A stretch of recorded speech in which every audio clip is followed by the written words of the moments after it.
All right. So, yes, this is part six. We've been talking about custom properties and design patterns. And the one thing we want to talk about here is we want to make sure that when we're talking about design patterns here, we're not just showing you how to use code, but how to design applications that your users will fall in love with and that your users will find beautiful and easy to use. After this session, we're going to move away from custom properties finally, because we're going to have more sequels than the Fast and Furious at this pace. And we're going to start talking about content. But today, let's focus on custom properties. My name is Hugo Bernier. I work at Microsoft. I'm a senior cloud solution architect at Microsoft. And you can see my blog here on my Twitter account. But just one thing, my blog is currently down under maintenance because we were so busy building the new Microsoft 365 community blog that I neglected my own blog. But we'll be fixing that very shortly. All right. So let's recap a little bit. So far, we spent most of our time on property panes. And again, the reason for that is because we want to make sure that your web parts are configured properly and they're reusable, right? We don't want to create single-use web parts. We want to create reusable web parts as much as possible. And we want to make sure that we bound properties to property pane controls and how to validate them. And let's do a little recap here on how we validate. So here on this web part, we have kind of two validations that are built in. One is the field is required.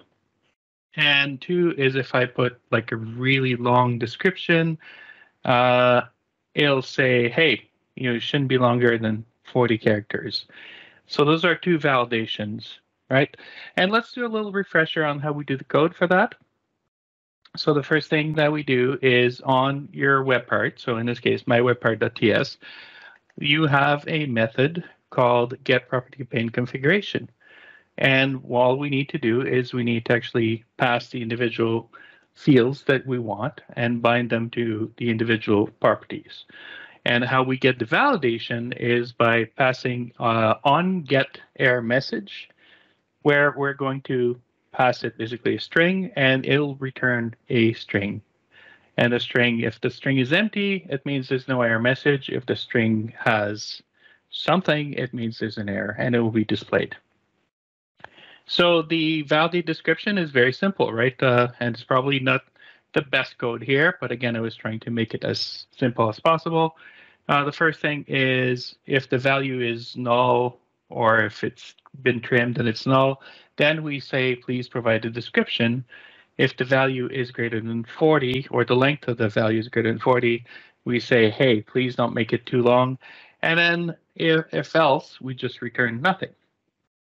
Now, we go back again to that web part, and we look at that validation here. Let's do that. Now, we have a list web part. And the list web part, sorry, not a list property, where we ask people to enter the list name. And you'll see here, as I'm typing, it's starting to scream at me saying, hey, this list doesn't exist. All right, well, let's actually talk about how we want to handle this. And the best example that I like to use when I talk about user experience is those fancy ATM machines, right? Or I guess I should just say ATM, where you can go get cash, right? And you can withdraw cash out of the machines. Now, the typical user interface, and this I actually took this from a local bank and I rebranded it. But typical ATMs will allow you to enter an amount or allow you to pick from choices. And then, so I'll start typing, right? I'll take $53.75. And I'll say, oh, invalid, right? Because you can't put decimals in the amount that you want to take out. So, okay, I'll just change that. I'll enter $50. And I'll say, oh, no, sorry, only multiples of 20 are accepted. And it'll continue like that, kind of screaming at me until I get it right. But the one thing we want to make clear is that when users are being faced with error messages like that, that's really what they see is something like this, where it's like, why can't you do anything right? And there's a reason why people have a tendency to not to like computers, is because they tend to feel stupid when they use computers. So one of the design patterns that we'll talk about today is how to not make our users feel like garbage by using some code and by using some user experience. And the first thing is avoid the error from happening in the first place. And when I was looking for images here, I was actually going to put a picture of Bruce Lee, where he used to say the best way to never lose a fight is to not fight in the first place. But let's just use this one for now. So the first rule is don't create opportunities for people to have errors, right? So if you think about that ATM experience, why did it allow me to enter decimals in the first place when all I can do is then withdraw increments of 20? And let's look back at our example of validating the description, just to show a parallel here. So if I go back to my description here, and it says I can't enter anything longer than 40 characters. Well, that's an opportunity right there for errors that doesn't need to be there. Because what I could do is we can actually go to our property pane, and right here, we can actually say that the length, max length, is 40. That way, I mean, I really don't need to have the validation that exceeds greater than 40. But, let's remember from our last session that you should always also validate stored values, not just entered values, right? So I always try to keep my validation there, even though I'm going to try to prevent the users from making that mistake. Okay, but now let's go back to our list, right, where we enter the list names. And I'm sure you folks have never had this issue, but I run into this issue all the time. Should I be entering the display name? Should I be entering the escape name? Am I entering the GUID? Do I put a slash in the name? There's all sorts of things that I don't know what to do. And again, it makes me feel inappropriate as a user, right? It's like, why can't I get this done right? And then we'll give a message like this, right? The list test doesn't exist on the current site. Now, this is where it's a good idea to use some help. And one of the things that you should look at is the PnP SPFx property controls library, which has tons of reusable property pane controls for your SharePoint framework solutions that you can use to do some really cool stuff. And so let's just look around. We've got some controls here, tons of controls, as you can see, for editing code, for picking colors, dates, and things like that. And we'll review those a bit later. But the one I want to use is the list picker. And the list picker allows me to actually list lists on my site so that I can, validate the list properly. And so it's got every single control has the full instructions on how to use a control, and it's mostly copy and paste. So the first step is to go back to my library and to add a dependency, right? And we'll do that by saying npm install, and then we'll copy the @pnp, and it's SPFx.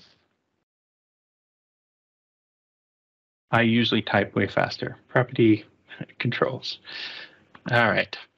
Okay, and we'll hit enter. And then if everything goes well, we'll get the library installed.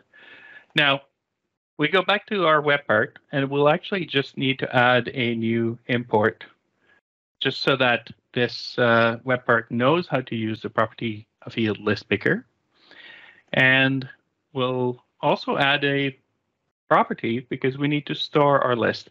Now, the sample actually allows you to store both a multi-select list or a single list. In my case, I want a single list, but if I made this an array of strings, I could have multiple lists stored here. And then if we go back to how we add a property pane control, it's the same thing that we've done before, except now I'm using a different control that comes from this library. And if you're wondering, where did I get the code? I just copied and pasted the code right from the instructions. So copy this, paste it here, and then I'll just do a little bit of customization, right? So I'll update the label. I'll actually tell it what property I want to bind to. If I want to, I can actually have it include the hidden list versus the non-hidden list, and how we sort and things like that. But then what we want to do here is there's a few other things like, do I want to bind when the property field is changed, and some elements that the control is going to need to be able to actually execute. And then this is where my error message validation comes in, where I can decide whether I picked a list or not. And then in my validation, I'll just do something like this. If I didn't get a value, or if I got, and this is probably a little ugly, but it's a hard-coded value that is no list selected, then I'll say, please select a list. Otherwise, I'll just return no error message. And so now we're going to get something like this, where I can pick the list. Now, let's just be clear that the list that I see here is the list that I have permissions to see. Right, so we want to make sure that if you're doing things on behalf of the user, users also have access to the list. And that's really how the validation is done. Now, we could do the same thing if you are entering colors or entering dates or things like that, or even fancy things like selecting people, or even entering JSON or HTML or things like that, right? If you've ever tried to type JSON in Notepad without syntax highlighting, it can get out of hand a little bit. So anything like this helps reducing the number of errors. But now let's just do some rapid fire here on some design patterns we want to use. The first thing we want to do is we want to make sure that we are polite, always polite when we give error messages, right? So if I go to that web part again, or a simple web part, and we have, let's say, a description field, and we don't want to scream at users and say, hey, you didn't enter a description. That's just not cool, right? We want to make sure that we're polite and we say something like, hey, please enter a description. That's way better. But we also want to be as precise as possible, right? We don't want to give generic error messages if we can. If we know what's wrong, let's actually tell our users. So for example, if we say enter an email address, we can't just say invalid email. That's just not cool, right? So maybe what's better is to say something like this. Hey, please enter an email address with the format name@example.com, right? That is better because it tells our users exactly what we're expecting. But maybe I have another type of message, which is like, hey, please don't use a work or school email address. Or something like, maybe it's an error message that's going from the backend. And maybe we can say, oops, I can't verify the email right now. Please try again. So you see here, I'm trying to be as precise as possible with my error message because I'm telling the user exactly what is wrong and how to correct the behavior, or in some cases, please come back later. Well, we'll try to validate it. The other UX rule that we always want to make sure is that you want to reduce the work that's required to fix the problem. So an example of this is if it's asking me to enter a username. Let's just go do that quickly. And I enter a user. I don't want it to just like invalidate the error, like the field, and then say invalid user, right? A better user experience from this is maybe I mistyped it. Or maybe I copied and pasted and there was a space or something like that. So instead, keep that user there and say, please, I can't recognize that username, or that, you can be fun with it. You can say, hey, this user exists. That's really scary. All right. We also want to make sure that we show where the errors happen. And, where that's important, I'll just go quickly here because I want to make sure that you see this. But if you've got like multiple steps in your web part, property pane, and you've got validation across the panes, your users are not going to know, hey, I could have sworn I entered something that's valid here, right? And so please don't do cross-pane validation. Try to validate in the spot. You want to validate as soon as we can, obviously, but probably the one thing that we want to make sure that we do here is we want to make sure that we're flexible. So for example, if we enter a phone number, don't scream at people because they have a space or they have something like this. Like, you're expecting a phone number. You can probably trim all the spaces, all the invalid characters, and validate from that. Try to be as flexible as possible. Because remember that your users will remember the pecan rule, which is we'll pay close attention to the most intense point in our user's journey. And users will remember negative experiences more vividly than the positive ones. So don't give them the opportunity to feel bad, because they're just going to remember that way more than the cool web part you built.